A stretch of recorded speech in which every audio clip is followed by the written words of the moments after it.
안녕하세요. 루멘입니다. 많은 분들이 건강보험공단을 쓰실 텐데요. 실제 제가 맡았던 많은 분들의 사례를 가지고 서류 통과를 하는 분들이 어떤 스펙을 가지고 있었는지에 대한 부분을 알려드리려고 합니다. 행정직 같은 경우에는 20대가 상당히 많습니다. 지역에 따라서 조금 다를 수가 있기는 하겠지만 커말과 한능검은 거의 대부분 있다고 생각하시면 되고요.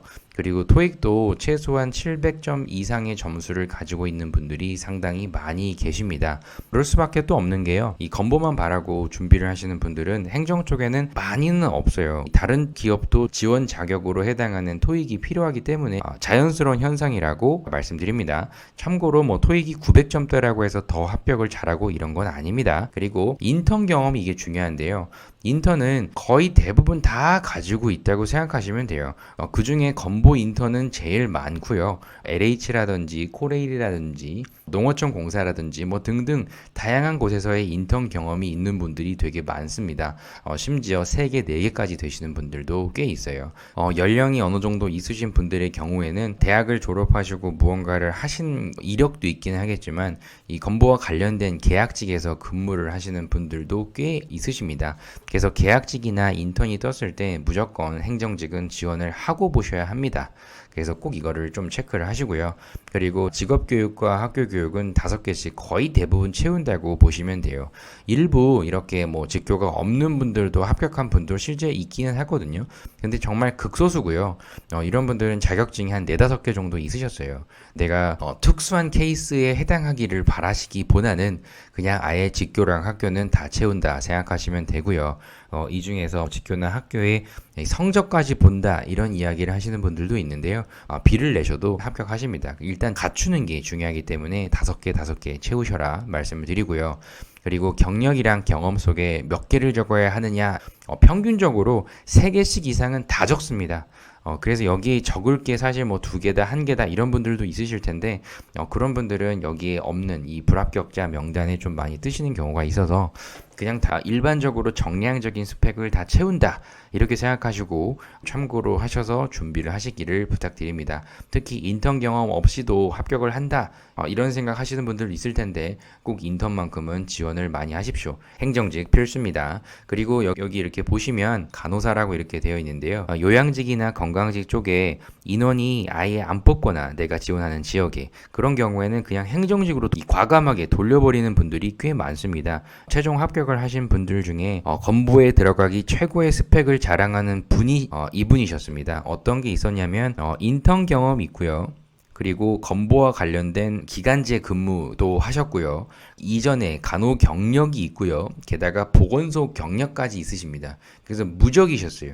이런 경우들이 점점 많이 늘어납니다. 그래서 면접에 갔을 때 대부분 인턴 소재를 가지고 행정직 분들은 많이 싸울 텐데 이분은 인턴 경험도 있지만 이 간호 경력도 있기 때문에 이것에 대한 활용도를 묻는 경험에 맞춰서 설명을 하게 되면 상당히 경쟁력이 있습니다. 많은 면탈자 분들이 계신데요. 간호 경력이 있는 행정직으로 갔을 경우에 합격률은 더 높습니다. 그만큼 경력을 중시한다. 두 번째로 이 건강직입니다. 상당수가 간호사로 이루어져 있고요. 일부 영양사 분들도 계십니다. 근데 이런 간호 경력이 있으신 분들의 이력이 몇 년 정도가 좀 많냐 이런 궁금증이 있는 분들이 많이 있으실 텐데 제가 그래서 다 이렇게 조사를 했습니다. 이전에도 작년도 있고 제가 되게 많은데요. 1, 2년도 합격을 합니다. 근데 실제 한 3, 4년, 5년 이 정도가 제일 많아요. 10년도 있고요. 정말 나이가 40대에 가까운 분들도 합격을 하신 경우도 실제 있어요. 그래서 연령 뭐 이런 거는 생각하지 마시고요. 소신껏 지원을 하시되 경력은 한 이 정도가 평균은 될 것이다 이렇게 생각하시고 역시나 마찬가지로 직교, 학교 다 채워주시는 게 중요하고요.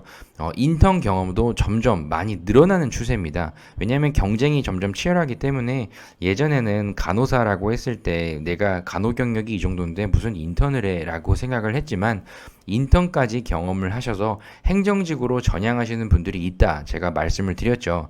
그래서 토익 점수 있는 분들도 많고요. 그리고 인턴 경험을 하시는 분들도 점점 늘어나는 추세고, 그리고 현직 간호사인데 이직을 준비하시는 분들은 계약직 근무를 하기가 좀 어렵겠지만, 교대 근무를 더 이상 못하겠다 이런 분들은 아예 퇴사를 하시고 관련된 계약직이라든지 유사 기관에서 이런 식으로 직장 경력을 더 쌓으십니다. 그래서 보건소라든지 이 건보와 관련된 기간제라든지 등등 많이 도전을 하셔서 근무를 하고 계십니다. 그래서 이 간호 경력은 이 정도가 평균이고, 커말과 한능검은 대부분 더 갖추려고 하시는 그런 추세이기는 하나, 이렇게 둘 다 없는 분도 합격한 경우가 아직은 있습니다. 그리고 둘 중에 하나만 있는 경우도 아직은 합격을 합니다. 다만 이 수도권, 경기, 인천, 그리고 서울 쪽에 지원하시는 분들은 가능하면 커말과 한능검 두 개 다 채우시는 거를 더 추천드립니다. 안전하게 가시는 게 좋거든요. 이 커말 따는 거 상당히 힘들 텐데, 그래도 미리 대비한다 생각하시고 꼭 따두시는 게 더 유리하실 겁니다. 인턴 경험하라고 말씀드렸죠. 그리고 건보 공채로 도전하시는 것도 물론 좋은데, 그 과정에 인턴도 뜨고 기간제도 많이 뜨거든요. 그럴 때마다 지원하시고 서류가 통과하는지 보시고 면접도 꼭 보시라고 저는 항상 말씀을 많이 드려요. 그리고 직교 없는 분들은 합격할 생각을 하지 말아라, 전 이렇게 말씀을 드립니다. 수많은 간호사분들, 영양사분들도 이제는 직교까지 다 이런 식으로 채우십니다. 마지막으로 요양직을 보도록 하겠습니다. 요양직은 역시나 간호사분들이 많이 있으신데요. 사회복지사분들도 더 많아지고 있고요. 그리고 물리치료사랑 작업치료사 분들도 어느 정도의 일정 부분은 차지하고 있습니다. 간호사랑 사회복지사보다는 비율이 적다고 합격하기가 힘드냐, 이런 생각을 하시는 분들 전혀 그렇게 생각하지 않으셔도 됩니다. 물리치료사와 작업치료사 분들 많이 가십니다. 그러니까 본인의 역량이 무엇인지를 정확히 정리를 하시는 것과 어떻게 건보에서 활용할 수가 있다고 생각하는지, 그것을 잘 나타낼 수 있는 과거의 경력은 어떤 게 있는지, 이런 점들을 먼저 정리를 하십시오. 역시나 건강직처럼 커말과 한능검 둘 다 많이 채우고 있는 추세입니다. 그리고 이 사회복지사분들은 건보 이외에도 다양한 기업들에도 지원을 하시는 분들도 많이 계시기 때문에 실제로 토익이나 다른 이 자격증을 따시는 분들도 상당히 많이 있어요. 그리고 이렇게 인턴 경험하시는 분들도 많고요.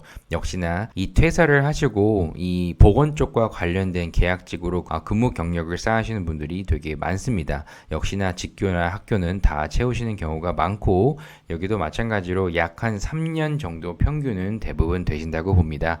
10년이 넘어가는 분들도 물론 있어요. 근데 1년 차도 합격하는 경우도 있고요. 무조건은 아니지만 평균치로 봤을 때는 이 건강직과 마찬가지로 요양직도 3년 정도의 이상은 이 경력이 돼야 좀 유리하다. 그리고 직교랑 학교는 다 채우셔야 된다는 거, 이거는 좀 아셨으면 좋겠습니다. 처음에 자소서만 잘 쓰면 무조건 합격이다, 이렇게 생각하시는 분들이 있을지 모르겠는데요. 실제 현실에서는 그렇지가 않습니다. 정량적인 스펙이 어느 정도 차 있으셔야만 그때부터 자소서를 보기 시작합니다. 무조건 자소서부터 보는 게 아니기 때문에 반드시 정량적인 부분을 먼저 채우라, 이렇게 꼭 말씀을 드려요. 비슷한 소재, 이거 얼마나 많겠어요. 그런 소재들을 동시에 접수를 했음에도 불구하고 누군가는 합격을 하고 누군가는 떨어집니다. 정말 똑같은 소재인데요. 정말 많거든요. 근데 이게 왜 그러느냐, 제가 유의 깊게 보았는데 결국에 제가 내리는 결론은 정량적인 스펙이다, 이렇게 말씀을 드립니다.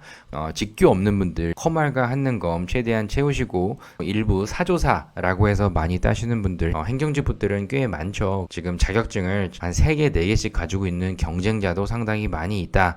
근데 이 사조사를 무조건 해야 되느냐, 이런 건 아닙니다. NCS라는 거를 어차피 공부를 해야 되기 때문에 이 공부를 해야 되는 시간에 더 투자를 하시는 게 맞는 거지. 커말과 한능검이 2개 정도 있다고 하면은 NCS 공부를 하셔라. 굳이 자격증 따려고 NCS를 공부하지 못하는 그런 사례는 있어서는 안 된다. 그래서 오늘은 그동안 제가 합격을 시켰던 많은 분들의 스펙을 정리를 해보았습니다. 행정직, 건강직, 요양직 각각 그에 맞는 스펙이 어느 정도 정도 필요한 거는 분명한데요. 결국에는 여러분들 NCS 필기 시험을 잘 보셔야겠죠. 법령 과목도 잘 보셔야 되긴 하겠지만 지금부터 공부를 하셔야 되는 것은 NCS입니다. 당연히 경험 정리를 먼저 하셔야 되는 것도 중요하실 텐데요. 이 합격률, 불합격률 제가 늘 항상 블로그에 공개를 해드리는데 서류 단계에서 이 7배수를 뚫어낼 수 있는 비율이 전체 비율 중에 10% 내외 정도밖에 되지가 않습니다. 10명 중에 9명은 떨어지거든요. 근데 내가 어느 정도 정량적인 스펙을 채웠다, 그리고 자소서라는 점을 충분히 어느 정도 잘 쓸 수 있다 라고 생각이 드신다고 하면 NCS 공부를 꾸준하게 하시는 것이 중요합니다. 결국에는 일단 필기를 합격을 하실 수 있어야만 면접 전형에 갔을 때 필기 성적은 전혀 반영되지 않는 이 건강보험공단의 면접에서 합격하실 수가 있습니다. 그래서 여러분들께 꼭 말씀을 드려요. NCS 중심으로 공부를 하시는 것이 가장 중요하며, 그 이전에 여러분들의 정량적인 스펙부터 채워나가자. 꼭 이 부분 알고 건강보험공단 준비를 하십시오. 다음 영상에서 본격적으로 여러분들과 어떻게 자소서의 소재를 뽑아낼 수 있는지에 대한 점을 순차적으로 알아보도록 하겠습니다. 그럼 다음 영상에서 뵙도록 하겠습니다. 감사합니다.